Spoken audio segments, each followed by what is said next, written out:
जय श्री कृष्णा। हर आदमी प्रेम से भरा हुआ है।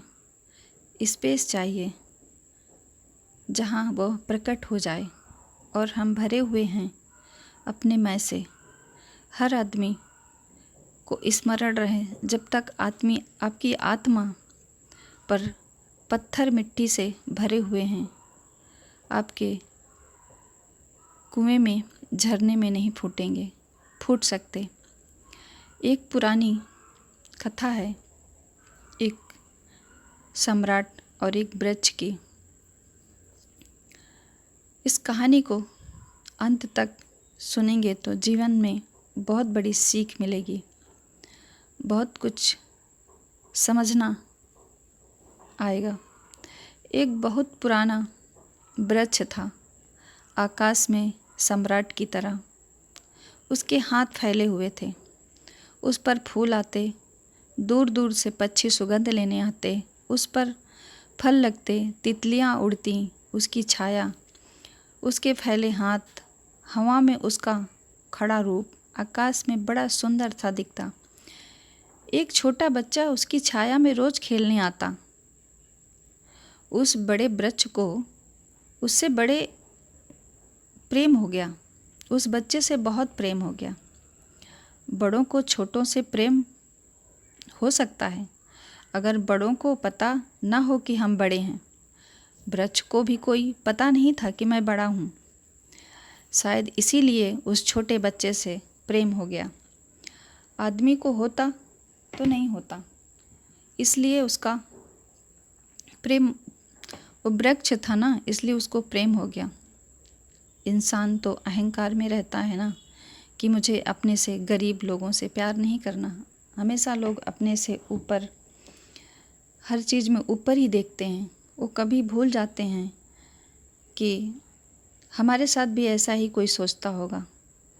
अहंकार हमेशा अपने से बड़ों को प्रेम करने की कोशिश करता है। अहंकार हमेशा अपने से बड़ों से संबंध जोड़ता है। प्रेम के लिए कोई बड़ा छोटा नहीं होता, जो हो जाए उसी से संबंध जुड़ जाता है। एक छोटा सा बच्चा खेलता आता उस वृक्ष के पास, उस वृक्ष का उससे प्रेम हो गया।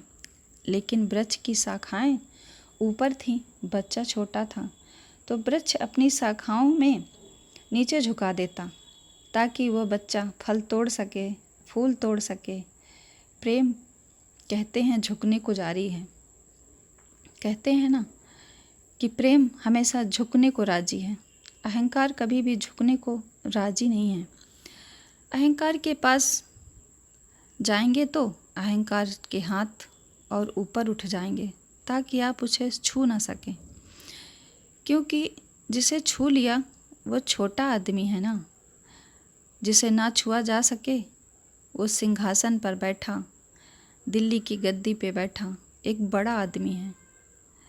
यह वृक्ष की शाखाएं नीचे झुक जाती और वह बच्चा खेलता हुआ आता, और जब बच्चा उसके फूल तोड़ता, फल तोड़ता, वृक्ष बहुत खुश होता, मानो उसके प्राण अंदर से भर जाते, उसकी आत्मा खुश हो जाती, मन मंत्रमुग्ध हो जाता। प्रेम जब भी कुछ दे पाता है ना किसी को, तब बहुत खुश होता है। अहंकार जब भी कुछ ले पाता है तभी खुश होता है। फिर वह बच्चा बड़ा होने लगा। कभी कभी उसकी छाया में सोता, कभी उसके फल खाता, कभी उसके फूलों का ताज पहनकर नाचता, खेलता। जंगल का सम्राट मानो अपने आप को सम्राट समझता। प्रेम के फूल जिसके पास भी बरसते हैं ना, वही सम्राट हो जाता है। प्रेम है ही ऐसी चीज़, कहते हैं ना, पर निकल आते हैं, और जहाँ भी अहंकार घिरता है वहीं सब अंधकार हो जाता है। आदमी दीन और दरिद्र होता जाता है। वह लड़का फूलों का ताज पहनता और नाचता, और वृक्ष बहुत खुश होता, मानो उसके प्राण अंदर से भर जाते, हवाएं सनसनाती और वो गीत गाता। वृक्ष इतना खुश होता। फिर लड़का और बड़ा हुआ। वृक्ष के ऊपर भी चढ़ने लगा, उसकी शाखाओं से झूलने लगा। वह उसकी शाखाओं पर विश्वास भी करता और वृक्ष बहुत आनंदित होता। प्रेम आनंदित होता है जब प्रेम किसी के लिए छाया बन जाता है। अहंकार आनंदित होता है जब किसी की छाया छीन लेता है, और प्रेम आनंदित होता है जब किसी को छाया देता है, छाया बन जाता है। लेकिन लड़का बड़ा होता चला गया, दिन बढ़ते चले गए। जब लड़का बड़ा हो गया तो उसने और उसके काम की दुनिया में आ गया। उसकी महत्वाकांक्षाएं आ गईं, उसकी पढ़ाई आ गई, उसकी परीक्षाएं पास करनी थी, उसे मित्रों के साथ जीवन बिताना था, बहुत सारे काम थे। वह फिर कभी कभी वो बहुत बिजी रहने लगा। वो फिर कभी कभी वृक्ष के पास आता, लेकिन वृक्ष उसकी रोज़ प्रतीक्षा करता। वो हर पल नज़र लगाए रहता, वह कब आएगा, वह कब आएगा। उसके सारे प्राण पुकारते ही रहते, आओ मित्र आओ। प्रेम निरंतर प्रतीक्षा करता है ना। प्रेम को सिर्फ प्रतीक्षा करना ही पड़ता है कि आओ आओ। प्रेम एक दिन प्रतीक्षा करके एक अवेटिंग है। प्रेम एक अवेटिंग है, लेकिन वह कभी आता कभी नहीं आता, तो वृक्ष उदास हो जाता। प्रेम की एक ही उदासी है, जब वह बांट नहीं पाता ना तो उदास हो जाता है, जब वह दे नहीं पाता तो उदास हो जाता है, जब वो परोस नहीं पाता तो वह उदास हो जाता है। और प्रेम की एक ही धन्यता है, जब वह बांट लेता है, लुटा देता है, वह आनंदित हो जाता है। फिर लड़का और बड़ा होता चला गया और वृक्ष के पास आने के दिन कम होते चले गए। वो आदमी जितना बड़ा, कहते हैं ना, आदमी जितना बड़ा होता चला जाता है, महत्वाकांक्षा के जगत में प्रेम के निकट आने की सुविधा उतनी ही कम होती चली जाती है। उस लड़के की भी एम्बिशन, महत्वाकांक्षाएं बढ़ गई थी। कहाँ वृक्ष, कहाँ जाना। फिर एक दिन वहाँ से निकलता था लड़का, वहाँ से एक दिन निकला तो वृक्ष ने कहा उससे, सुनो। हवाओं में उसकी आवाज़ गूंजी। लड़का इधर उधर देखने लगा कि मुझे किसी ने आवाज़ दिया। वो समझ गया, तुम आते क्यों नहीं हो? मैं तुम्हारी प्रतीक्षा करता रहता हूँ, मैं तुम्हारे लिए प्रतिदिन प्रतीक्षा करता हूँ, राह देखता हूँ, बाट जोड़ता हूँ। उस लड़के ने कहा, क्या है तुम्हारे पास? मैं क्या करने आऊँ? मुझे जीवन में बहुत कुछ चाहिए, रुपए चाहिए। ज़िंदगी में हमेशा अहंकार है, हमेशा अहंकार पूछता है ना कि क्या तुम्हारे पास है जो मैं आऊँ। अहंकार मांगता है कि कुछ हो तो मैं आऊँ, ना कुछ हो तो आने की ज़रूरत ही क्या है। अहंकार एक प्रयोजन है, एक परंपरा है, परस्पर है। प्रयोजन पूरा होता है तो मैं आऊँ, अगर कोई प्रयोजन ना हो तो आने की ज़रूरत ही क्या है। बिना काम के नहीं जाता अहंकार। अहंकार सिर्फ मतलब से मतलब रखता है, उसमें अहंकार में सिर्फ स्वार्थ रहता है। जब भी किसी से रिश्ता बनाता है वो सिर्फ मतलब के लिए बनाता है, सेल्फिश, स्वार्थ के लिए। फ्री का रिश्ता तो सिर्फ प्यार में ही होता है, सिर्फ देने के लिए होता है। लेने वाले तो सिर्फ अहंकार ही रहते हैं। और प्रेम निष्प्रयोजन है, और प्रेम एक कोई प्रयोजन नहीं है। प्रेम अपने में ही अपना प्रयोजन है। वह बिल्कुल सरल जलेस है, बिल्कुल परल जलेस है। वृक्ष तो चौंक गया। उसने कहा कि तुम तभी आओगे जब मैं कुछ तुम्हें दे सकूँगा। नहीं दे सकता तो तुम मेरे पास नहीं आओगे। मैं तुम्हें सब दे सकता हूँ, तुम्हें पता नहीं है। क्योंकि प्रेम कुछ भी रोकना नहीं चाहता। जो रोक ले वो प्रेम नहीं, अहंकार रोकता है। प्रेम तो बेशर्त देता है, लेकिन रुपए मेरे पास नहीं है मित्र, ये रुपए तो सिर्फ आदमी की ईजाद है, वृक्ष ने तो यह बीमारी नहीं पाली। अगर मेरे पास पैसे होते तो शायद तुम मुझे छोड़कर नहीं जाते। मित्र, हम तो वृक्ष हैं ना, हमारे पास तो फल हैं, फूल हैं, पत्ते हैं, डालियाँ हैं, हमारे पास पैसे नहीं हैं। ये तो सिर्फ इंसानों के पास, आदमियों, मनुष्य के पास होता है। उस वृक्ष ने कहा, इसलिए तो हम इतने आनंदित होते हैं, इतने फूल खिलते हैं, इतने फल लगते हैं, इतनी बड़ी छाया होती है, हम इतना नाचते हैं, आकाश में हम इतने गीत गाते हैं, पक्षी हम पर बैठ जाते हैं और संगीत का कलरव करते हैं, क्योंकि हमारे पास रुपए नहीं हैं। जिस दिन हमारे पास भी रुपए हो जाएंगे, हम भी आदमी जैसे दीनहीन हो जाएंगे। मंदिरों में बैठकर सुनेंगे शांति कैसे पाई जाती है, प्रेम कैसे पाया जाता है। नहीं नहीं, हमारे पास रुपए नहीं हैं मित्र। तो उसने कहा, फिर मैं तुम्हारे पास क्यों आऊँ? रुपए नहीं है तो मैं क्यों आऊँ? मुझे जाना होगा, मुझे तो रुपए की ज़रूरत है। अहंकार रुपया मांगता है और रुपया शक्ति है। क्योंकि रुपया शक्ति है, अहंकार शक्ति मांगता है। उस वृक्ष ने बहुत सोचा, फिर उसे ख्याल आया और कहा, तो तुम एक काम करो, मेरे सारे फलों को तोड़ ले जाओ और बेच दो, तो शायद रुपए मिल जाएंगे। उस लड़के को भी ख्याल आया, वाह, आइडिया सही है। वह चढ़ गया और उसने सारे फल तोड़ डाले, कच्चे भी गिरा डाले, शाखाएं भी टूटी, पत्ते भी टूटे, लेकिन वृक्ष खुश हुआ, कुछ भी नहीं बोला, बहुत आनंदित हुआ। टूट कर भी प्रेम आनंदित होता है। अहंकार पाकर भी आनंदित नहीं होता, पाकर भी दुखी होता है। और उस लड़के ने को धन्यवाद भी नहीं दिया, पीछे लौट कर भी नहीं देखा। लेकिन उस वृक्ष को पता भी नहीं चला, उसे तो धन्यवाद मिल गया था। इसी ने उसके प्रेम को स्वीकार किया है और उसे फल ले जाकर बाजार में बेच लिया है। लेकिन फिर वह बहुत दिनों तक नहीं आया। उसके पास रुपए थे और रुपए से रुपए कमाने लगा। वो अपने जीवन में बिजी हो गया। वह कोशिश में लगा रहा, वह भूल भी गया। वर्ष बीत गए और वृक्ष उदास था। वो प्रतीक्षा करता रहा और उसके प्राणों से रस बह रहा था। वह आए उसका प्रेमी और उसके रस को ले जाए।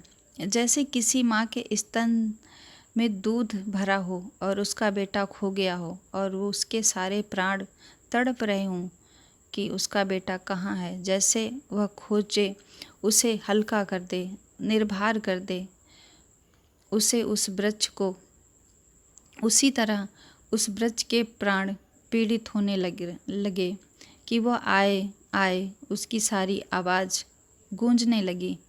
वो बहुत दुखी रहता अंदर से। बहुत दिनों बाद वह बाद में आया। अब वह लड़का तो प्रौढ़ हो गया था। वृक्ष ने उससे कहा, आओ मेरे पास, मेरे मित्र, बैठो, मेरे पास बैठो। उसने कहा, छोड़ो ये सब बकवास, ये बचपन की बातें हैं। अहंकार प्रेम को पागलपन समझता है, बचपन की बातें समझता है। उस वृक्ष ने कहा, बहुत दिनों बाद आए हो मित्र, मेरे पास बैठो, मुझसे बात करो, मेरे डालियों से झूलो। उसने कहा, छोड़ो ये फिजूल की बातें, मुझे एक मकान बनाना है, मकान दे सकते हो तुम? वृक्ष ने कहा, मकान? हम तो बिना मकान के रहते हैं। मकान में तो सिर्फ आदमी रहता है। दुनिया में और कोई मकान में नहीं रहता, सिर्फ आदमी रहता है। सो देखते तो हो आदमी का हाल, मकान में रहने वाले आदमी की हालत। उसके मकान जितने बड़े होते हैं, आदमी उतना ही छोटा होता चला जाता है। हम तो बिना मकान के रहते हैं, लेकिन एक बात तो कह सकते हैं कि तुम मेरी शाखाओं को काट लो, काट कर ले जाओ और शायद तुम मकान बना सकते हो, बेचकर मकान बना लो। और वह पौड़ कुल्हाड़ी लेकर आया और उन वृक्ष की शाखाओं को काट डाली। वृक्ष एक ठूठ सा रह गया, नंगा, लेकिन वृक्ष बहुत आनंदित था, फिर भी वो खुश था। प्रेम सदा आनंदित होता है, चाहे उसे अंग अंग काट डालो, लेकिन कोई ले जाए, कोई बांट ले, सम्मिलित हो जाए, साझीदार हो जाए। और उस लड़के के तो पीछे लौटकर भी नहीं देखा। मकान भी बना लिया उसने। वक्त गुजरता गया, वह ठूठ राह देखता रहा। अब तो वो चिल्ला भी नहीं सकता था, लेकिन अब उसके पास पत्ते भी नहीं थे, शाखाएं भी नहीं थी, हवाएं भी आती और वह बोल भी नहीं पाता। और वो लेकिन अपने प्राणों में तो उस एक ही गूंज थी कि आओ मित्र आओ। और बहुत दिन बीत गए, बहुत वर्ष बीत गए। अब वह एक बूढ़ा आदमी हो गया था। वह बच्चा निकल रहा था पास से, वृक्ष के पास आकर खड़ा हो गया। तो वृक्ष ने पूछा, क्या कर सकता हूँ मैं आपके लिए? अब तुम तो काफ़ी बूढ़े हो गए हो, अब तो मेरे पास बैठो, अब तो मेरे पास आओ, अब तो तुम्हारे सारे काम ख़त्म हो गए होंगे, अब तो तुम फ्री हो गए होगे, तुम्हारे लिए तुम बहुत दिनों बाद आए हो। उसने कहा, तुम क्या कर सकते हो मेरे लिए? मेरे को बहुत दूर जाना है, मुझे देश जाना है, दूसरे देश जाना है, धन कमाना है, मुझे नाव की ज़रूरत है। तो उसने कहा, तुम मुझे और काट लो तो मेरी इस पीड़ा से नाव बन जाएगी। उस पीड़ा से जो पेड़ की नाव बन जाएगी और मैं बहुत धन्य हो जाऊंगा। मैं तुम्हारी नाव बन सकूं और तुम्हें दूर देश ले जा सकूं। तुम जल्दी लौट आना और सकुशल लौट आना, मैं तुम्हारी प्रतीक्षा करूंगा। और उसने आरी लेकर आया और वृक्ष को काट डाला। तब वह एक छोटा सा ठूंठ रह गया और वह दूर यात्रा पर निकल गया। और वह ठूंठ भी प्रतीक्षा करता रहा कि अब आएगा, लेकिन अब उसके पास कुछ भी नहीं देने के लिए था। शायद वो अब नहीं आएगा, क्योंकि मेरे पास कुछ देने के लिए नहीं है। क्योंकि अहंकार वहीं आता है जहाँ कुछ पाने को हो, अहंकार वहाँ नहीं जाता जहाँ कुछ पाने को नहीं है। मैं उस ठूंठ के पास एक रात मेहमान हुई थी, तो वह ठूंठ मुझसे बोला कि वह मेरा मित्र अब तक नहीं आया और मुझे बड़ी पीड़ा होती है कि वह नाव डूब तो नहीं गई, कहीं वो भटक तो नहीं गया, कहीं किसी दूर के किनारे में तो नहीं लग गया, विदेश में कहीं भूल तो नहीं गया, कहीं वो डूब तो नहीं गया, कहीं वो समाप्त तो नहीं हो गया। एक खबर भर मुझे ला दो कोई। अब मैं मरने की करीब हूँ, मेरी आखिरी इच्छा है, मेरा अंतिम दिन आने वाला है, मैं ख़त्म होने जा रहा हूँ। एक बार भी कोई खबर ला के दे दे कि वो सकुशल है, फिर कोई बात नहीं, फिर सब ठीक हो जाएगा।